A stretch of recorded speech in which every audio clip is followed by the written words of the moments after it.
CCL N K area की रीढ़ माने जाने वाली पूर्णाडीप परियोजना इस समय विकट परिस्थितियों से गुजर रहा है। जमीन संबंधित मामलों का निपटारा नहीं होने से यह परियोजना अपने उत्पादन लक्ष्य से काफी पीछे चल रहा है।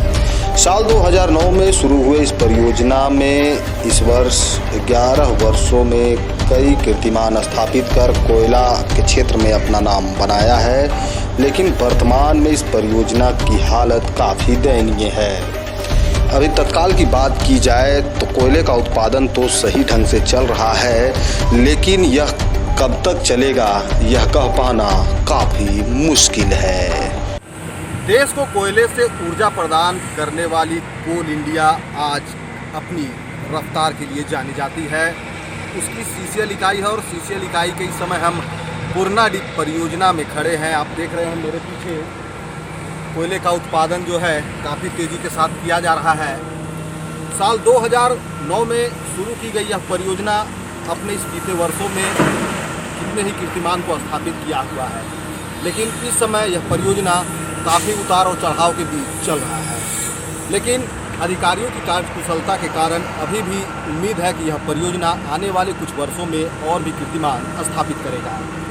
इस परियोजना की एक सबसे बड़ी खासियत है कि यहाँ पर जो मशीनें लगाई गई हैं वो हाई टेक्नोलॉजी की हैं। हमारे पीछे भी जो कोयला खनन के कार्य में जो मशीन लगा हुआ है वो है करन। ये इलेक्ट्रिक शावल मशीन है जिसके चलते कोयले का उत्पादन होता है। इसी तरह इनका एक जोड़ी है अर्जुन, यानी कि करन और अर्जुन की जोड़ी ने पूर्णाडीप परियोजना में अपने कार्य के बलबूते इस परियोजना को कई कीर्तिमान स्थापित करा चुका है और वर्तमान समय में इन दोनों ही मशीनों की सहायता से यहाँ पर कोयला उत्पादन का कार्य पूरी तेज़ी के साथ किया जा रहा है। इस समय हमारे साथ परियोजना के खान प्रबंधक वीके सेन गुप्ता जी हैं। आइए उनसे जानना चाहते हैं कि वर्तमान में परियोजना किस परिस्थिति में कोयले के उत्पादन को कर रहा है। देखिए, अभी तो पूर्णाडीप का परिस्थिति बहुत अच्छा नहीं है। जो हम लोग को भी जितना हटा रहे हैं उसके हिसाब से काफ़ी कम कोयला है। हालांकि प्रोजेक्ट का जो रिपोर्ट है 1:1.75 का रेशियो है। प्रैक्टिकली में कोयला हम लोग को कम मिल रहा है। फिर भी हम लोग पूरा अपना, यहाँ सभी डिपार्टमेंटल मशीन है, यहाँ आउटसोर्सिंग का कुछ नहीं है। वो भी कोयला सब हम लोग डिपार्टमेंटल निकालते हैं और अभी हम लोग डिपार्टमेंटल ही कोयला आप लोग के सामने देखिए 10 मीटर का कलर लगाए हैं हम लोग। अभी कल हम लोग 4000 प्रोडक्शन किए हैं। इस महीना में हम लोग का 1 लाख का टारगेट है और उम्मीद है कि हम लोग 1 लाख इस बार जरूर कर लेंगे। और इस प्रोजेक्ट का 14 लाख का टारगेट दिया गया है। हम लोग पूरा प्रयास कर रहे हैं। ये एक पैच है हमारा, क्वारी 1 है, एक पैच क्वारी 2 है, वहाँ 2 केजी शॉवेल लगे हुए हैं और सब मिलकर हम लोग इस साल का टारगेट को पूरा करेंगे। यही उम्मीद है, यही आशा के साथ हम लोग काम कर रहे हैं। कंपनी स्तर पर यहाँ पर मशीन से लेकर कर्मचारियों तक सभी तरह के संसाधन भरपूर हैं, लेकिन जमीन के अभाव के कारण परियोजना दम तोड़ते नजर आ रही है, जिसका असर सरकार के राजस्व पर भी पड़ रहा है। जानकारी के अनुसार अधिग्रहित क्षेत्र में सर्वाधिक वन भूमि है, लेकिन जमीन का हस्तांतरण का कार्य पिछले कई वर्षों से रुका हुआ है, जिसको लेकर सीसीएल के अधिकारी लगातार चतरा जिला मुख्यालय का चक्कर लगा रहे हैं। उसके बावजूद भी यह काम नहीं हो पा रहा है। अभी आपने देखा पूर्णाडीप परियोजना का जहां से कोयले का उत्पादन हो रहा था वहां पर हाई टेक्नोलॉजी मशीन का इस्तेमाल किया जा रहा था, लेकिन एक परियोजना को चलाने के लिए एक सक्षम अधिकारी की ज़रूरत होती है। उसको लेकर कोल इंडिया स्तर पर परियोजना पदाधिकारी लेवल के अधिकारी नियुक्त किए जाते हैं, जिनका समय समय पर तबादला भी होता है और उन्हीं के जिम्मे पूरे परियोजना का कार्यभार होता है। इस समय हम मौजूद हैं पूर्णाडीप परियोजना पदाधिकारी के कार्यालय में और परियोजना पदाधिकारी AK ओझा इस समय हमारे साथ मौजूद है, तो कुछ बिंदुओं पर उनसे भी बात करेंगे। सर, आपका स्वागत है। सर, ये बताया जाए परियोजना की अभी क्या स्थिति है और किस दौर से गुजर रहा है सर? मैं यहाँ पे 5 अगस्त 2020 में योगदान दिया। योगदान देने के बाद अच्छी तरह से परियोजना के सारे पहलुओं पर विचार किया। मेजर प्रॉब्लम है लैंड इशूज़। ज़मीन नहीं रहने के कारण परियोजना की क्षमता है, लेकिन परियोजना करने में सक्षम नहीं हो पा रहा। ज़मीन यहाँ 2 तरह के, एक तो रैयतों की ज़मीन है, भूमि है, उसमें बहुत तरह के लिटिगेशंस हैं। कुछ ज़मीन पे घर खाली नहीं हो पाया है, कुछ ज़मीन पे 2-3 लोगों का क्लेम हो गया है, ऐसे कुछ ऐसे लैंड भी बीच में आ गए हैं। मेजर पोर्शन हमारा जो कोल रिजर्व है, डिपॉजिट है, वो फॉरेस्ट लैंड में है। 323.46 हेक्टेयर करीब है, जिसका हम लोगों ने आवेदन दे चुका है। यहाँ पे चतरा DFO के यहाँ, वहाँ से भी आगे बढ़ चुका है, रांची जा चुका है, PCCF के यहाँ पड़ा हुआ है। इसमें अगर गति आती है तो परियोजना खड़ा हो पाएगा, अन्यथा परियोजना अभी बहुत ही बुरे दौर से गुजर रहा है। ज़मीन को लेकर हमारे पास मशीन है, क्षमता है, यहाँ के लोग कार्यशैली में बहुत निपुण हैं, दक्ष हैं, हर लोग काम करने में सक्षम है, लोग काम करना चाह रहे हैं। ज़मीन के अभाव में परियोजना जूझ रहा है।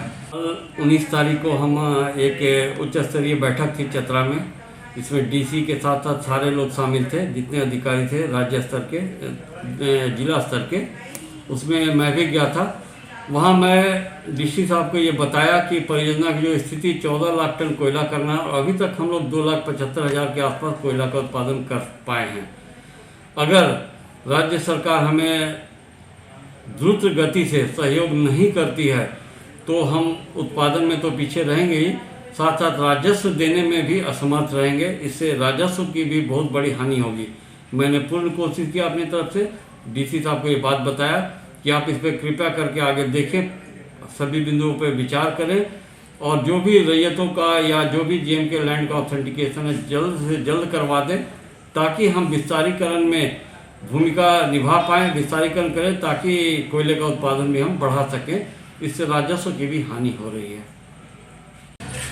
लैंड सबसे बड़ा लैंड में फॉरेस्ट लैंड है। जिस समय हमारा फॉरेस्ट लैंड रिलीज हो जाएगा तो उसमें बहुत से जंगल झाड़ी का भी मामला है, वो भी सॉर्ट आउट हो जाएगा, और लैंड मिलने के बाद, फॉरेस्ट लैंड मिलने के बाद ही परियोजना वापस खड़ा हो पाएगा।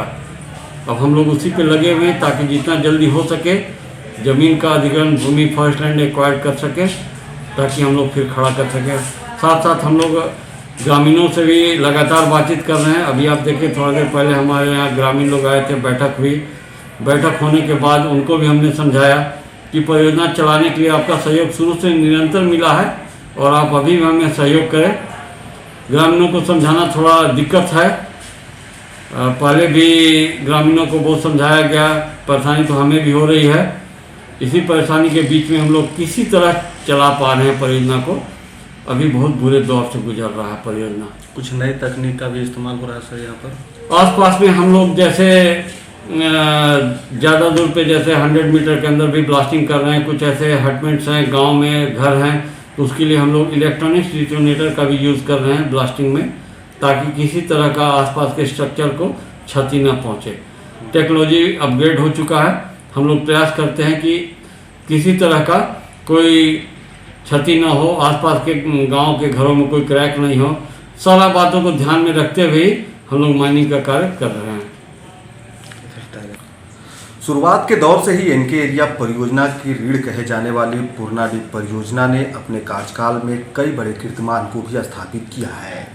लेकिन जिस तरह से बातचीत के क्रम में ये बात सामने आई कि फॉरेस्ट विभाग से क्लियरेंस अभी तक नहीं मिल पाने के कारण इनकी परियोजनाएं अधर में जा सकती है, तो ऐसे में कहीं न कहीं राज्य सरकार को भी इसमें पहल करने की ज़रूरत है, क्योंकि इस खनन से ही सरकार के राजस्व को एक बड़ी रकम मिलती है, जिससे राज्य का विकास संभव हो पाता है। फिलहाल कोल इंडिया और CCL प्रबंधन पूरे देश को ऊर्जा प्रदान करने के लिए अपनी पूरी ताकत और तन्मयता के साथ काम कर रहा है, लेकिन इस कड़ी में राज्य सरकार को भी इस पर पहल करनी चाहिए, ताकि जो भी परियोजना का काम हो वो बाधित ना हो सके। सहयोगी देवनारायण के साथ मैं नील कुमार पांडे, मैग्निफिसेंट न्यूज, पूर्णाडीह।